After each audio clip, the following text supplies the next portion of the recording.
Well, that didn't take Coach Riley very long.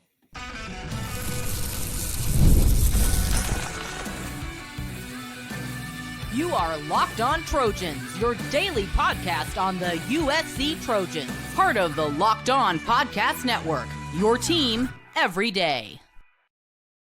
Hey, fight on, everyone. I'm your host, Mark Hulkin, and thank you for making Locked On USC part of the Locked On Network, your first listen every day. Whether you're watching the show on YouTube, wherever you're going to download this podcast, it's always going to be free, and I'm always going to appreciate your support.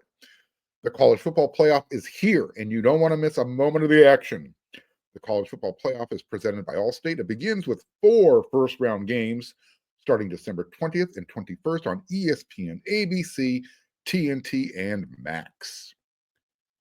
So yesterday, Lincoln Riley needed a linebacker coach, and then Josh Henson jumped ship. He went over to Purdue to be their offensive coordinator. So Riley needed a new offensive line coach as well as a linebacker coach. Today, you're watching this episode of Locked on USC. It's the end of the week, almost at the end of the week. USC still needs a linebacker coach. That position has been available for 2 weeks now, ever since Matt Ants took the Fresno State head coaching gig. But it took less than 24 hours for Coach Lincoln Riley to promote his tight end assistant head coach, Zach Hanson, into the full-time offensive line coach role. Congratulations. Lots happened to Zach Hanson lately. Became a new father to Rockford. Congratulations. Mazel tov to you and Annie. And now you are the new offensive line coach at USC. Again, it didn't take very long. I don't even think the seat was warm yet. Or, excuse me, I don't even think the seat was cold yet. That makes more sense, right? So before the news broke, I was told by a source that Zach would be the interim offensive line coach, getting him through the bowl game until they can find a permanent position.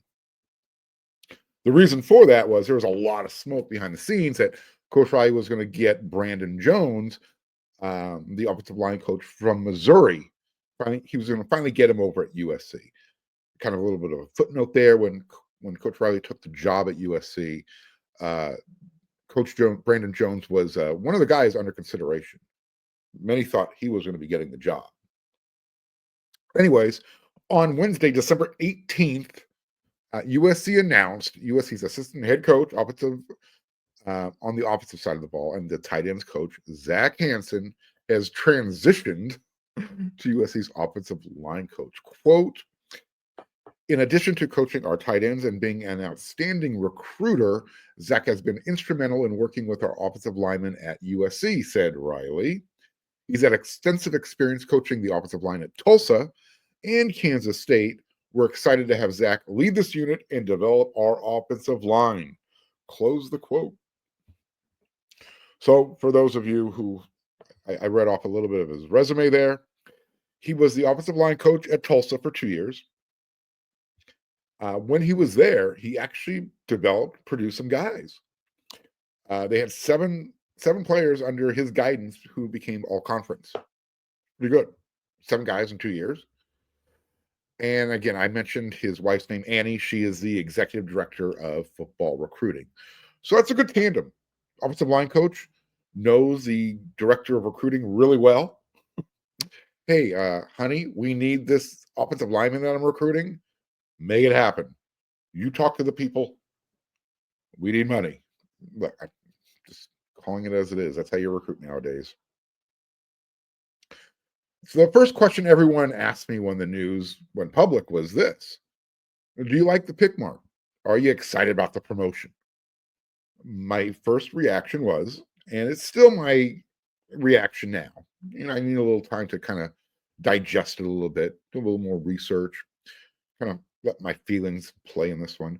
My first reaction was simple.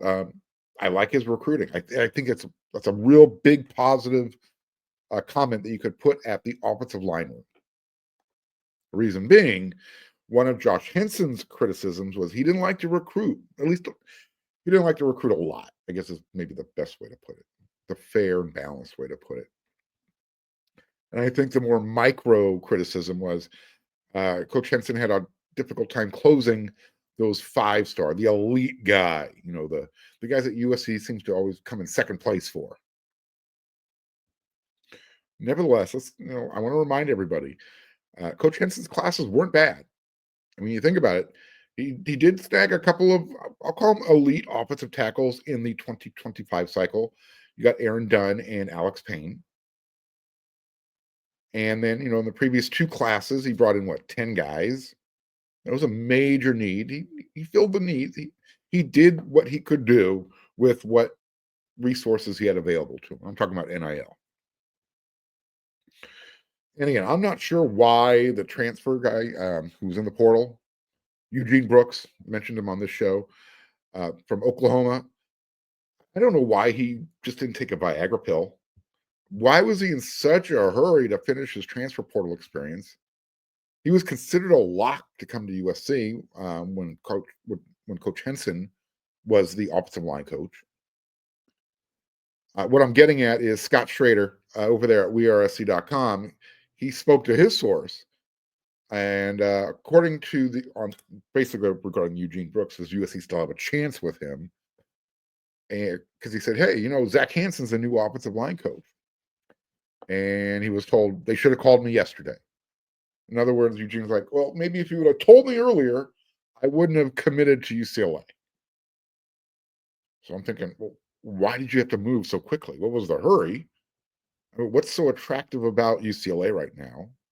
It can't be their NIL. I don't know, maybe their head coach who likes the running game, maybe that had some appeal. Whatever. Doesn't look like he's coming to USC. So what is going to be Zach Hanson's first order of business? Right? Got some big holes to fill, right? Well, let me start with this hole. After I got done publishing yesterday's episode of Locked On USC, continuation, a source contacted me and said, hey, Mark, check this out. Hansen is going to be the new offensive line coach, and Emmanuel Pregnon is coming back. And I was like, what? Pregnon's coming back? Full stop? Can we slow down so I can catch up? I asked the person, please confirm this. Yes, he's coming back. End quote. All of a sudden, USC's bad day. It was a bad day to be a Trojan. That was the title of the episode. It ended on a really good note. Go check it out on wearesc.com. I let those guys know over there because I didn't want to re-record the show. I didn't want to edit it to add a little 10-second blurb. But yeah, Emmanuel Pregnon coming back for 2025. I'm going to talk more about that in the next segment. But yeah, good news. Earlier today after practice, Coach Hanson told everyone Emmanuel's coming back. And so that's one giant hole that's filled. One of those big. Got someone we needed. We don't have to go into the transfer portal to find somebody. And again, one less hole to worry about on the offensive line. You can now focus on the center position and the right tackle spots specifically. Are you going to go into the transfer portal for a center? Or are you going to let Killian O'Connor or Makai Saina, Willie Washer? You let those guys battle it out. I like Makai's size. I think Killian he looks like a center. He's a friend of the show. I've had him on before. So I'd love for him to get the job. Willie Washer, freshman coming in with this class. Question is, how much money does USC have to spend at the center position if they go into the transfer portal? What's the market value of a center? Same question at right tackle. Tobias Raymond, right? You would think he is the lead candidate to take over from Mason Murphy, which, by the way, he's now at Auburn. Or again, do you spend some of the money that was being spent on the guys who jumped in the transfer portal, and you spend that on somebody at right tackle? USC needs someone who can, I don't know, if you're going to hit the portal, you need someone who can come in and start at the right tackle. Same thing at center. You don't bring somebody in just for depth. If you're going in there to get somebody, these got to be plug and play starters ready to go.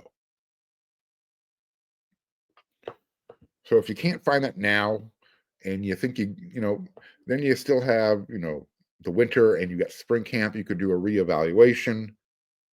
You got another portal window that opens up in April for 10 days. Go find somebody then if you get desperate. So again, while Coach Riley and Coach Antonlynn continue to look for the right guy at the linebacker coach spot, it didn't take Coach Riley very long to replace Hanson. I mean, seriously, Coach Riley was faster than Eugene Brooks could say, "I'm committed to UCLA." It didn't take 24 hours. So let me ask this question. Is this a good move without exploring other options, seeing who else is available? Or did Coach Riley just say, I got to move now. I got the players on the roster right now. I've got their vote of confidence. They really think Zach Hansen's the guy. Great. If that's the case, I'm all for it.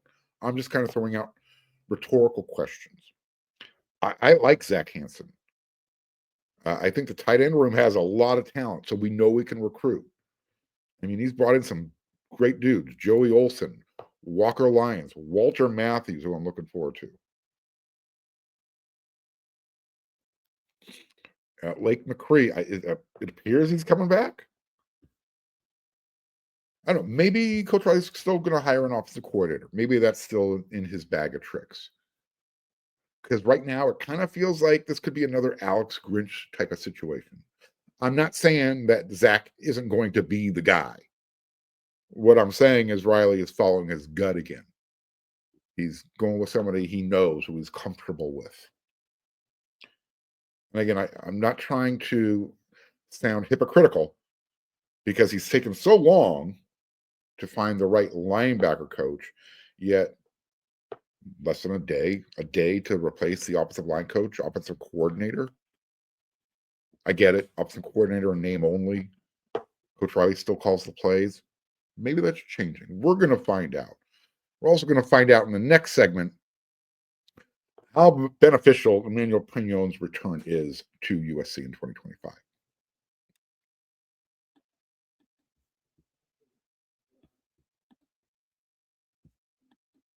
It's that time of the year. The college football playoff is back. And with the newly expanded 12-team format, it is guaranteed to be bigger and better than ever, bringing you all the hard-hitting action and high-flying excitement that we know you love. TNT Sports coverage of the college football playoff begins December 21st, starting with the college football playoff kickoff show, which is presented by AT&T. That starts at 11 a.m. Eastern, leading into our first matchup, the Southern Methodist University Mustangs battling the Penn State Nittany Lions at noon. Then the Clemson Tigers are going to look to upset the Texas Longhorns in a showdown at 4 p.m. Eastern. Don't miss a moment of the action. Watch the college football playoff presented by Allstate live on TNT.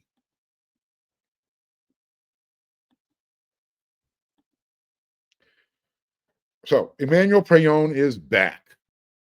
So I want everybody to make sure, whenever you say, if you meet him, you say his name, you shake his hand, show the respect. His name is Emmanuel Pregnon. That's the correct pronunciation. He's earned it. Guy's coming back. He could have gone to the NFL. He's already accepted an invitation to the East-West Shrine game, which doesn't mean he can't come back to USC, but it's official. USC, Coach Hanson, Lincoln Riley, they let everybody know. So with him returning, USC's offensive line is in such a better place than it was without him. I mean, look, if we're being honest, he was arguably USC's best offensive line guy in 2024. Definitely the most consistent. He arrived at 2023. He was okay. He got better as the year went on. And then this year, he really took that next step. He got his body in shape. He looked like one of those first dudes off the bus.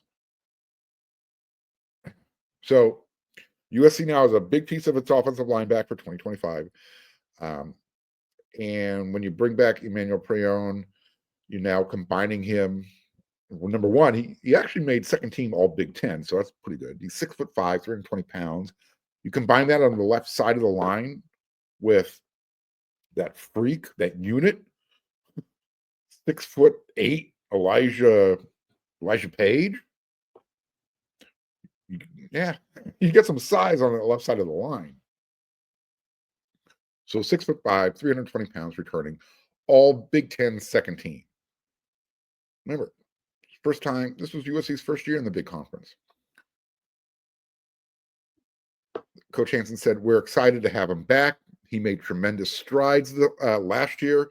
Looking for him to do the same this upcoming year and get that NFL draft grade up and hopefully go get drafted high in the draft in 2026. So that last part, get that draft grade up. That played a really big role right now. Big role in his return.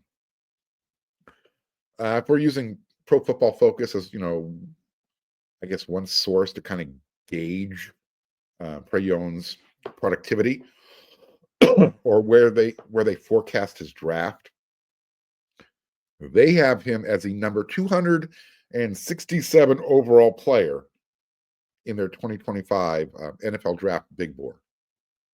Okay. Here's the problem. There was only 257 draftees in 2024. That means he would be a free agent signing. Or, they're forecasting late round. So USC's like, hey, you know what? We can pay you better in 2025 than the NFL. Come on back.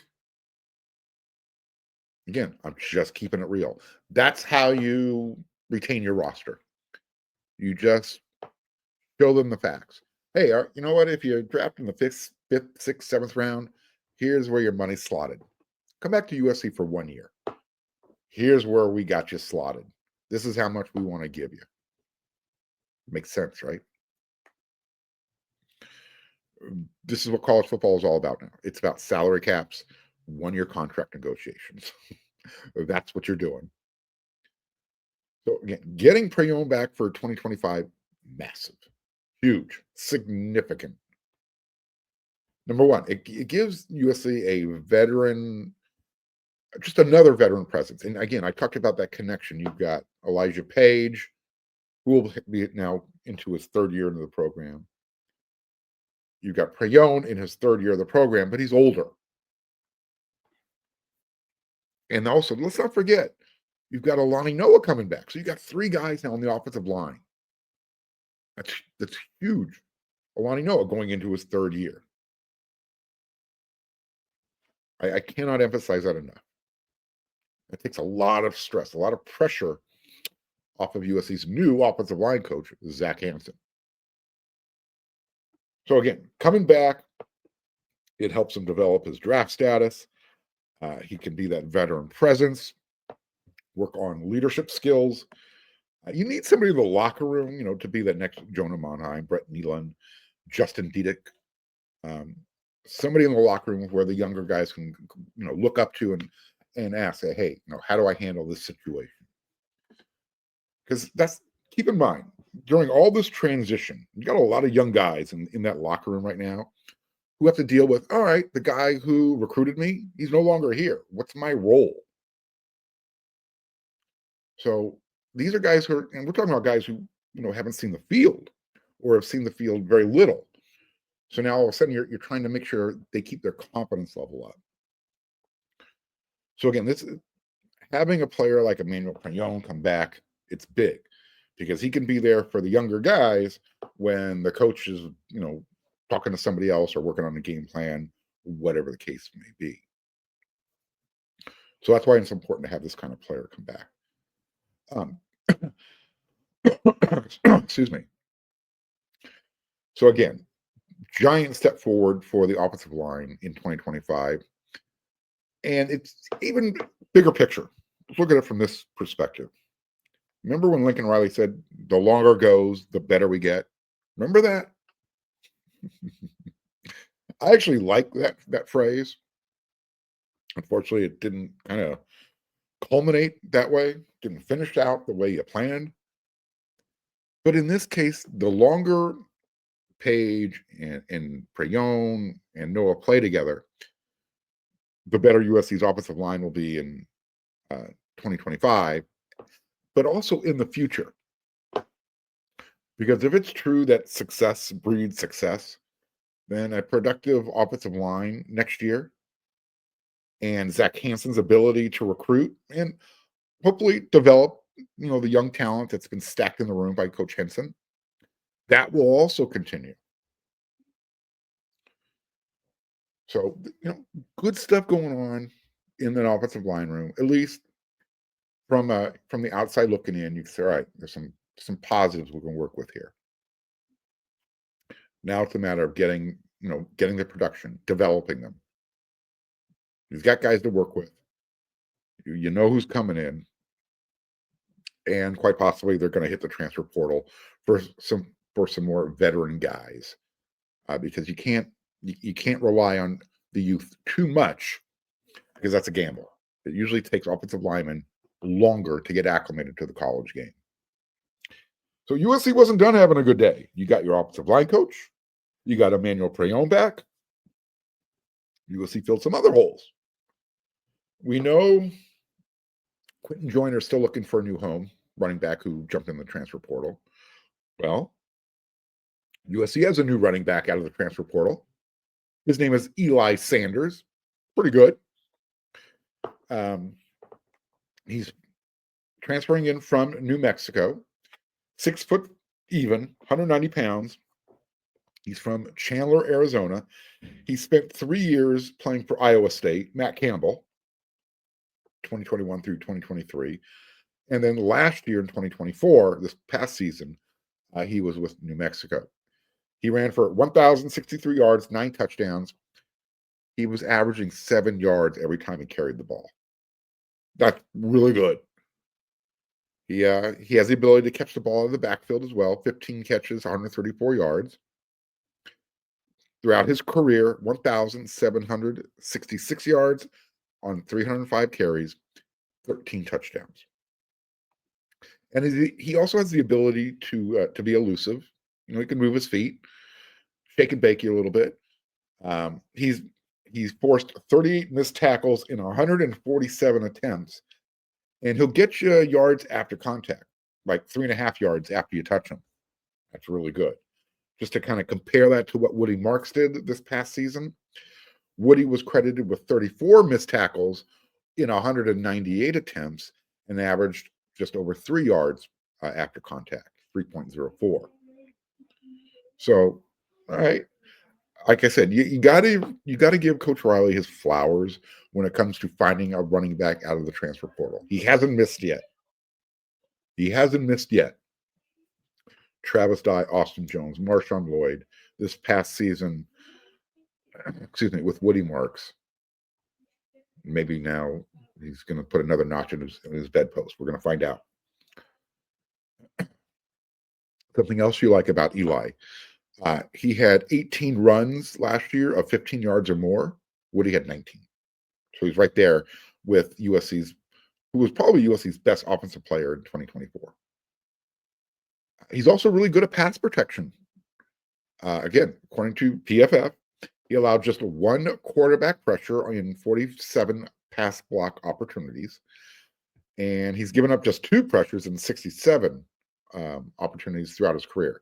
So he's not asked to do it a lot, but when he does it, he'll put his nose in there, he'll get the job done. Somebody you can rely on. Again, according to PFF, his 73.3 pass block grade this year was good for number 29 among all running backs and nearly 30 points higher than what Woody did at USC. Wow. So Woody's strength, running, catching, not necessarily pass pro. And USC wasn't done yet. Are you ready? I got more good news. See how things always flip? You think you're having a really bad day, and then all of a sudden, turn the page, the sun comes up. USC found a new punter coming through the transfer portal. 2 years ago, Eddie Traplisky showed up. Now he's leaving with the Ray Guy Award, nation's best punter. Well, enter Joseph, quote, Sam, last name Johnson. I don't know how you get Sam out of Joseph, but he likes to be called Sam. He for these last few years, he's been playing at Valparaiso, which is the FCS level. Here's the stats from last year. Pretty good. 63 punts. He grossed 47 yards per kick, which was good enough to be third in the FCS. They netted almost 43 yards, 42.94, which was good enough to be second in the FCS. He had 24 punts that went 50 yards or longer. 19 of his punts landed inside the 20. 19 of his punts were fair caught. None of his punts were blocked. All right, I like the resume. Sign him up. Bring him in. So now we'll see, what happens at the punting position. USC's got a couple of guys back there as well that they can, get some competition going. But it's usually when you bring somebody in through the transfer portal, that's going to be your guy. And USC's got their next Ray Guy Award recipient on the roster now. So welcome aboard. All right, one more segment to go here. And talk a little bit about the defensive line for a couple minutes before we check out of here.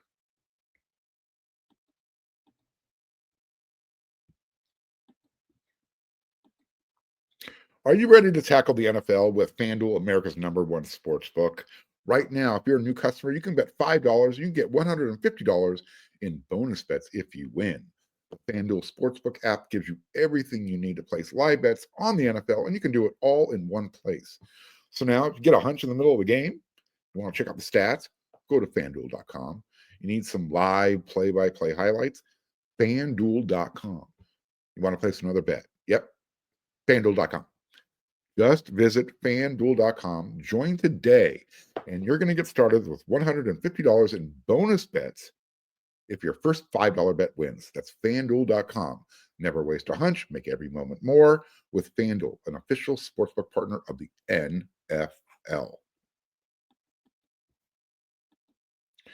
Prize Picks is the best place to get real money action, real money sports action, with over 10 million members and billions, and I did say billions with a B, of dollars awarded in winnings. Prize Picks has made daily fantasy sports accessible to all. You pick just more or less on at least two players, and you'll have a shot to win up to $1,000. Yep, 1,000 times your cash. I should say that. You spend $10, you got a chance to win 1,000 times $10 you spend. Run your game all season long on Prize Picks. Prize Picks is the best way to get live action on sports in over 30 states, including those of you who live in California and Florida and Georgia and Texas, places where it's been hard in the past. Make your holiday bigger and brighter with Prize Picks, the best place to get real money action while watching your favorite sports. And Prize Picks has even invented this feature called Flex Play, which means that you can still cash out your lineup when it's not perfect. Something messes up, don't worry. You can double your money even if your picks doesn't hit. And here's the best benefit, my favorite. Prize Picks puts its members first. So your withdrawals, they're fast, they're safe, and they're secure. And you typically get your money within 15 minutes. That's fast. Join now because the holiday season, Prize Picks is giving away 2 free picks in the month of December. And they're giving away $30 million in rewards during Picksmith. Download the app today and use code LOCKEDONCollege to get $50 instantly after you play your first $5 lineup. Sign up today. You're going to get $50 instantly when you play $5. It's guaranteed. You don't even have to win. Prize Picks. Run your game.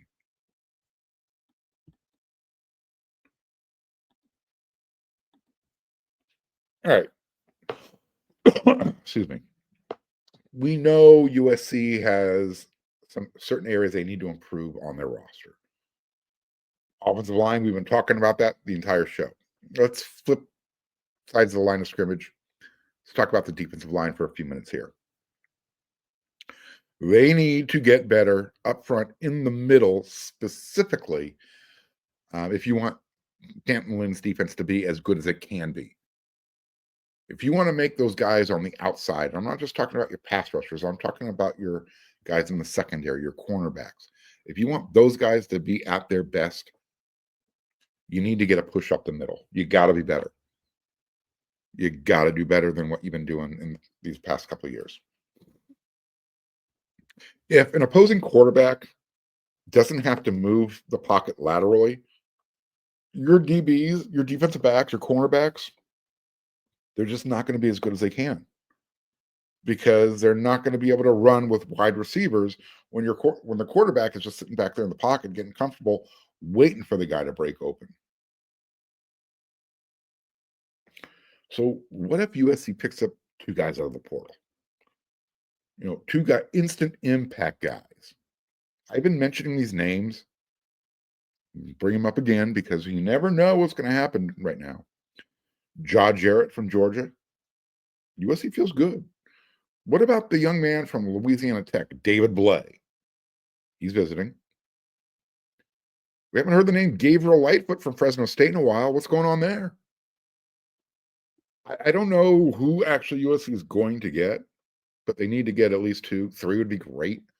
This is where USC needs to spend their money. I understand there's a salary cap, whatever. Find the money. This is where it needs to be invested. And it goes to my point where USC didn't want to pay what Quentin Joyner was asking. They needed to spend their money wisely in other areas. Probably the same thing with a Deuce Robinson and a Zachariah Branch. If those guys are trying to get their last bag before things change starting next year, talked about it on yesterday's episode of Locked on USC. The player's output has to match their wallet's input. And I don't think USC was willing to renegotiate anymore. They did that with Bear Alexander once. They got burned.